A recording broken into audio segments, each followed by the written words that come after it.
రవీంద్ర భారత్ లో ఎస్పీ బాలసుబ్రహ్మణ్యం విగ్రహావిష్కరణ ఉంది. సాయంత్రం 5 గంటలకు ముఖ్యమంత్రి రేవంత్ రెడ్డి చేతుల మీదుగా విగ్రహావిష్కరణ జరగబోతోంది. అయితే ఎస్పీబీ విగ్రహావిష్కరణని అడ్డుకుంటామంటున్నారు తెలంగాణ ఉద్యమకారుల హెచ్చరికల నేపథ్యంలో పోలీసులు బందోబస్తు ఏర్పాటు చేశారు. పోలీసుల్ని ఎన్ని రోజులు ఉంచుతారో చూస్తామంటున్నాడు పృథ్వీరాజ్. తెలంగాణలో కళాకారులు లేరా అంటూ ప్రశ్నిస్తున్నారు. మన కళాకారులకి ఏపీలో గుర్తింపు ఉందా అంటూ విమర్శలు చేస్తున్నారు. ఈ కవులకు జరగలేదు, అక్కడ గౌరవం కళాకారులకు జరగలేదు, రాజకీయ నాయకులకు జరగలేదు ఈ ప్రాంతంలో ఉన్నటువంటి వాళ్ళు. కానీ వాళ్ళని తీసుకొచ్చి మాత్రం ఇక్కడ రుద్దుడు అనేది తెలంగాణ వచ్చిన తర్వాత కూడా ఇంకా పరాయి పాలనలో బానిసత్వం ఆలోచన ఈ కిరాయి మనుషుల చేతులలో ప్రభుత్వాలు ఉన్నాయి కాబట్టే ఈ అవమానాలు ఎదురవుతున్నాయని చెప్పని ప్రజలకు చెప్పదలుచుకున్నాం. నిన్న కూడా ఒక ప్రొటెస్ట్ చేసినాం రవీంద్ర భారతిలో. మొన్న అమరుల స్తూపం దగ్గర పోయినాం. అమరుల ఆత్మవంచన జరుగుతున్నదని పోయినాం. ఇప్పుడు ఏంటంటే ఈయన ఏం చేస్తుందంటే బాలసుబ్రహ్మణ్యం విగ్రహం దాని కింద ఈ తెలంగాణ ఆత్మగౌరవాన్ని, ఆత్మాభిమానాన్ని, తెలంగాణ కవులను వీళ్ళందరినీ బొందబెడుతున్నారు. సాహిత్యాన్ని బొందబెట్టే ప్రయత్నం జరుగుతున్నది. ఎవరూ లేనట్టుగా, ఎవరో ప్రపంచంగా ఎవరో ఆడికి వస్తే ఆడ చూస్తే ఇప్పుడు వీళ్ళిద్దరే మొక్కలు, వీళ్ళు ఎక్కడోళ్ళు అంటే పక్క రాష్ట్రం వాళ్ళు అని చెప్పే కాడికి అంత అవమానకరంగా చేస్తున్నారు. జరుగుతున్నది, దాని పని జరుగుతున్నది. ఏ జరగలా జరిగితే ఒకవేళ విగ్రహం పెట్టినా చాలామంది శపథాలు ఇప్పటికే తీసుకుంటున్నారు. చాలామంది ఇప్పుడు పెద్ద 9 మందిలో ఒకరైనటువంటి ఒక పెద్ద మనిషి మొన్న గవర్నమెంట్ హానర్ చేసినటువంటి తెలంగాణ పెద్ద మనుషులను హానర్ చేసినటువంటి దాంట్లోనే ఒక వ్యక్తి అయితే చెప్పుల దండనే వేస్తామని చెప్పిండు. నిన్న చాలామంది శపథం తీసుకున్నారు అక్కడ. నువ్వు ఒకవేళ పెడితే మాత్రం మొదటి జైలుకు పోయేది నేనే, నువ్వేమైనా చేసుకోండి, 69 ఉద్యమకారులు కావచ్చు. ఇటువంటి అన్ని అవమానాలు ఆయనకు జరగకుండా చూడాల్సిన బాధ్యత ప్రభుత్వాన్ని. పోలీసులను పెట్టి ఎన్ని రోజులు నడుపుతాడు ఆయనే.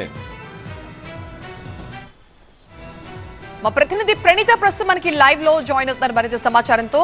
ప్రణీత, సాయంత్రం ముఖ్యమంత్రి చేతుల మీదుగా విగ్రహావిష్కరణ జరగబోతోంది. కానీ సిచ్యువేషన్ చూస్తుంటే చాలా హాట్ గా కనిపిస్తోంది.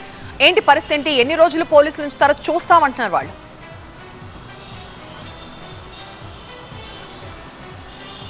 సో ఈరోజు ఆఫ్టర్నూన్ అవర్స్లో బాలసుబ్రహ్మణ్యంకి సంబంధించినటువంటి విగ్రహావిష్కరణ ఉంది. సో ప్రజెంట్ మనం అటు సైడ్ చూడొచ్చు, రెడ్ కలర్ క్లాత్ ఏదైతే చుట్టారో సో ప్రజెంట్ ఈ ప్లేస్లోనే విగ్రహావిష్కరణ ఉండబోతుంది. సో ఇటు సైడు అంటే రోడ్డుకి చాలా ఈజీ యాక్సెస్ ఉన్నటువంటి ప్లేస్ కావటంతో ఇటువైపు కూడా ఎవరిని రానివ్వకుండా అక్కడ పోలీసుల దృశ్యాలు కూడా మనం చూడొచ్చు. మొత్తం ఈ ప్రాంగణంని అంటే రవీంద్ర భారతికి కంప్లీట్ రైట్ సైడ్ ఈ విగ్రహావిష్కరణని కార్యక్రమం ఉంది కాబట్టి సో ఇటు సైడ్ ఎవరిని రాకుండా అక్కడ బారికేడ్స్ని ఏర్పాటు చేశారు. దీంతోపాటు ప్రతి బారికేడింగ్ వద్ద కూడా పోలీసుల దృశ్యాలను మనం ఇక్కడ చూస్తున్నాము. సో వాటిని దాటుకొని ఎవరు కూడా ఇక్కడికి రానివ్వకుండా పోలీసులు అయితే అడ్డుకుంటున్నారు. అండ్ సెకండ్ థింగ్, ఇక్కడ రవీంద్ర భారతికి మొత్తం 2 గేట్స్ ఉంటాయి కాబట్టి ఒక గేట్ని ఇక్కడ మనకు కనిపిస్తున్నటువంటి బ్లూ కలర్ గేట్ ఏదైతే ఉందో కంప్లీట్గా దాన్ని క్లోజ్ చేసేసారు. సో ఈ గేట్ నుండి ఎవరికి కూడా అలో లేదు అంటూ కూడా పోలీసులు చెప్తున్నటువంటి వర్షన్. సో ఇటువైపు మెయిన్ గేట్ ఏదైతే ఉందో ఆ మెయిన్ గేట్ దగ్గర కూడా చాలామంది పోలీసులు మనకి ఇక్కడ నుండి కనిపిస్తున్నారు. సో ఆ గేట్ దాటి కేవలం ఎవరెవరికైతే పాసెస్ ఉన్నాయో సో వారిని మాత్రమే లోపలికి అనుమతిస్తున్నారు. రిమైనింగ్ ఎవరిని కూడా పోలీసులు లోపలికి అయితే అనుమతించడం లేదు. సో ఒకసారి శుభలేఖ సుధాకర్ గారు ఉన్నారు, ఒకసారి వాళ్ళతో ఈ షెడ్యూల్ గురించి మాట్లాడేటువంటి ప్రయత్నం చేద్దాము. సో వారేమంటున్నారో ఒకసారి తెలుసుకునేటువంటి ప్రయత్నం చేద్దాం. సార్, షెడ్యూల్ ప్రకారం ఏ టైంకి స్టార్ట్ అవుతుంది? ఓన్లీ షెడ్యూల్ టైమింగ్ చెప్పండి. షెడ్యూల్ 3 గంటలకు స్టార్ట్ అవుతున్నాం. 3 గంటలకు విగ్రహావిష్కరణ, 6 గంటలకి సుస్వరాభిషేకం. అంటే ఇప్పుడు ఆల్రెడీ కొంతమంది చెప్పారు కదా, సో వాటికి మీరు ఎట్లా చూస్తారు? ఆల్రెడీ ఇప్పటికీ చాలామంది హౌస్ అరెస్ట్లు చేశారు. ఏమండి అడ్డుకుంటామని చెప్పేసి చెప్తారు కదా, సో వాళ్ళకి ఏం చెప్తారు? నువ్వు ఆన్సర్ అమ్మా, నా దగ్గర ఏం లేదు. అడ్డుకునే వాళ్ళకి నేనేం చేస్తాను? గవర్నమెంట్ ఒప్పుకుని కార్యక్రమం చేస్తున్నప్పుడు గవర్నమెంట్ చూసుకుంటుంది, మేమేం చెప్పకూడదు. ఆఫ్టర్నూన్ 3 o'clock ఉంటుంది. 3 o'clock. ఇప్పుడు షెడ్యూల్ ఏంటంటే అక్కడ ఢిల్లీలో ఫాగ్ కారణంగా ఫ్లైట్లన్నీ కూడా మార్నింగ్ ఫ్లైట్లన్నీ కూడా మధ్యాహ్నానికి షిఫ్ట్ చేశారు. సీఎం గారు రావాలి అని చెప్పి 11 గంటలకు జరగవలసింది 3 గంటలకి పోస్ట్పోన్ చేసాం. 3 గంటలకి అయితే విగ్రహావిష్కరణ ఉంది. తర్వాత మళ్ళీ ప్రోగ్రామ్ ఉంటుందా? ఆడిటోరియం సుస్వరాభిషేకం అని బాలుగారి ద్వారా ఏ సింగర్స్ అయితే పైకి వచ్చారో లైక్ ఉషా, నిత్య సంతోషిని, సునీత, కల్పన, శ్రీకృష్ణ, ధనుంజయ ఇలాంటి సింగర్స్ తోటి మ్యూజిక్ కార్యక్రమం 6 గంటలకు స్టార్ట్ అవుతుంది. ఇది అయ్యాక సీఎం గారు ఉంటారు ఆ ప్రోగ్రామ్ ఉండరు సీఎం గారు వెళ్ళిపోయి స్టార్ట్. ఓకే. దానికి కావాలి మినిస్టర్లు ఎవరు ఉండరు. దానికి కీరవాణి గారు, కోటి గారు, మణిశర్మ గారు, తమన్ గారు దానికి వస్తారు. రైట్, అది ఇక్కడ ఉన్నటువంటి వ్యక్తులు చెప్పినటువంటి వర్షన్. అయితే శుభలేఖ సుధాకర్ ఇక్కడ ఉన్నప్పటికీ ఆయన మీడియాతో మాట్లాడడానికి ఇష్టపడటం లేదు. సో ప్రజెంట్ ఇప్పుడు ఇక్కడ ఉన్నటువంటి వ్యక్తులు చెప్పినటువంటి దాని ప్రకారం అయితే 3 o'clockకి విగ్రహ ఆవిష్కరణ ఉంటుంది. సో ఆ ప్రోగ్రామ్ విగ్రహావిష్కరణ తర్వాత ఈవినింగ్ బాలుగారు ఆధ్వర్యంలో పైకి వచ్చేటువంటి సింగర్స్ ఎవరైతే ఉన్నారో వారి చేత స్వరాభిషేకం కూడా ఉంటుందని చెప్పేసి మళ్ళీ ఒకసారి ట్రై అయితే చేద్దాము.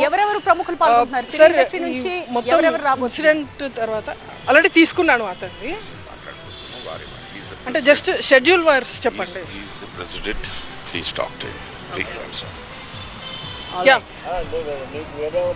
సో ప్రణీత, ఎవరెవరు ప్రముఖులు ఇంకా విగ్రహావిష్కరణ కార్యక్రమంలో పాల్గొనబోతున్నారు? అంటే సినీ ఇండస్ట్రీ నుంచి ఎవరైనా వస్తున్నారా? సినిమా ఇండస్ట్రీ నుండి చాలామంది సింగర్స్కి సంబంధించినటువంటి ఫొటోస్ మనకి ఇక్కడ కనిపిస్తున్నాయి. సో ఈ సింగర్స్ అందరూ కూడా ఇవాళ ఈవినింగ్ సుస్వరాభిషేకం అనేటువంటి ఒక ప్రోగ్రామ్ ఉంది. సో ఆ ప్రోగ్రాంలో ఇక్కడ మనకు కనిపిస్తున్నటువంటి సింగర్స్ అందరూ కూడా చాలా ప్రముఖ సింగర్స్ ఉన్నారు. సో వీళ్ళందరూ కూడా ఇవాళ ఈవినింగ్ ఇక్కడ రవీంద్ర భారతి ఆడిటోరియం హాల్ ఏదైతే ఉందో ఆడిటోరియం హాల్లో వీళ్ళందరూ కూడా పర్ఫామ్ చేస్తారంటూ కూడా ఇక్కడ ఉన్నటువంటి వాళ్ళు చెప్పినటువంటి వర్షన్. సో ఆఫ్టర్ జరిగేటువంటి కార్యక్రమానికి కూడా వీళ్ళందరూ అటెండ్ అవుతారు. సీఎం చేతుల మీదుగా విగ్రహావిష్కరణ కంప్లీట్ అయిన తర్వాత 6 o'clockకి లోపల ఈ కల్చర్ ప్రోగ్రామ్ ఉంటుందంటూ కూడా వాళ్ళు చెప్పినటువంటి వర్షన్. సో ఇక్కడ ఎస్పీ బాలు గారి ఆధ్వర్యంలో పైకి వచ్చినటువంటి సింగర్స్ ఎవరైతే ఉంటారో వాళ్ళందరినీ కూడా ఈ ప్రోగ్రామ్కి ఇన్వైట్ చేశారు. సో వాళ్ళు వచ్చిన తర్వాత ఈవినింగ్ సుస్వరాభిషేకం పేరుతో ఈ కల్చర్ ప్రోగ్రామ్ని అయితే నిర్వహించబోతున్నారు. సో దానికి సంబంధించిన అరేంజ్మెంట్స్ అన్నీ కూడా లోపల ఆడిటోరియంలో జరుగుతున్నాయి. బయట మాత్రం ఎక్కడైతే ఈ మెయిన్ విగ్రహం సంబంధించిన ఆవిష్కరణ ఉందో సో అక్కడ మాత్రం ఒకసారి పోలీసుల దృశ్యాలు మనం చూడొచ్చు. కంప్లీట్గా లోకల్ పోలీసులతో పాటు అటు స్పెషల్ పార్టీ పోలీసులను కూడా ఇక్కడికే రంగంలోకి దింపారు. ఆల్రెడీ కొంతమంది తెలంగాణ ఉద్యమకారులని హౌస్ అరెస్ట్లు కూడా చేశారు. సో వాళ్ళు నిన్న కూడా రవీంద్ర భారతి దగ్గరికి వచ్చి విగ్రహం దగ్గరికి వచ్చి ధ్వంసం చేస్తామని వాళ్ళు హెచ్చరించినటువంటి నేపథ్యంలో విగ్రహానికి ముందర మాత్రం ఈ తరహాలో అన్ని బ్యారికేడ్స్ అయితే ఇక్కడ ఏర్పాటు చేశారు. సో దీన్ని దాటి లోపలికి ఎవరిని కూడా పోలీసులు అనుమతించడం లేదు. విగ్రహంకి అటువైపు కంప్లీట్గా రోడ్డు మనకు కనిపిస్తుంది. సో ఆ రోడ్డు వైపు కూడా ఎక్కడికక్కడ పోలీసులు అలర్ట్గా ఉన్నారు. ఎవరిని కూడా ఆ గేట్ దాటి యువతల వైపుకి వచ్చే విధంగానైతే పోలీసులు రానివ్వటం లేదు. సో అన్ని ఏర్పాట్లు అయితే సిద్ధం చేశారు. ఆఫ్టర్నూన్ 3 o'clockకి ఎస్పీ బాలు విగ్రహావిష్కరణ రవీంద్ర భారతి ప్రాంగణంలో జరగనుంది. రైట్ ప్రణీత.